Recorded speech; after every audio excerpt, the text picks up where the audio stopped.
Drinking, a Love Story, Caroline Knapp. Caroline Knapp begins her story with a confession. She loved alcohol. Not casually, not socially, but completely, the way one might love a partner, faithfully, destructively, and with a devotion that consumed everything else. For 20 years, she lived a double life. Outwardly a successful journalist from a respectable Boston family, inwardly enslaved to the next drink. Her memoir is both love letter and eulogy, to the bottle and to the self she lost within it. Drinking, for Knapp, begins as liberation. In her teens, alcohol offers what life cannot: ease, confidence, belonging. It smooths the sharp edges of shyness and insecurity, quiets the inner critic, and turns the world soft and manageable.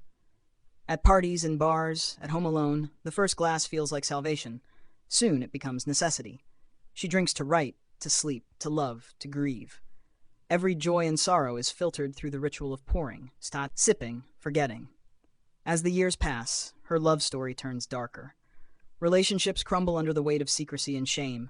She hides bottles in closets, pours gin into water bottles, measures her worth in how well she can appear sober. Her world contracts to a single focus: the next drink. Knapp captures this descent with unsparing honesty, showing how addiction thrives on denial, the illusion that she's in control, even as her life unravels.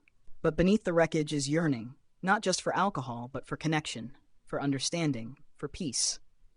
Recovery begins when she finally surrenders that illusion of control and enters rehab. The early days are brutal: the shaking hands, the panic of facing emotion without anesthesia, the rawness of clarity. Yet, through this pain, she rediscovers herself. She learns to sit still with loneliness, to speak her truth, to feel without drowning. Sobriety, Knapp realizes, is not an ending, but a beginning, a slow, unglamorous rebuilding of self. She learns new ways to cope, to love, to live.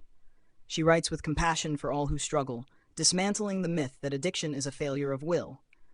It is, she says, a disease of longing, a hunger for comfort, safety, and self-acceptance that alcohol only imitates.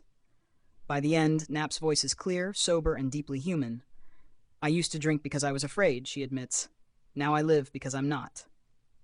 Drinking, a Love Story, is both confession and redemption, a testament to how love, even when misplaced, can lead us back to the truth of who we are.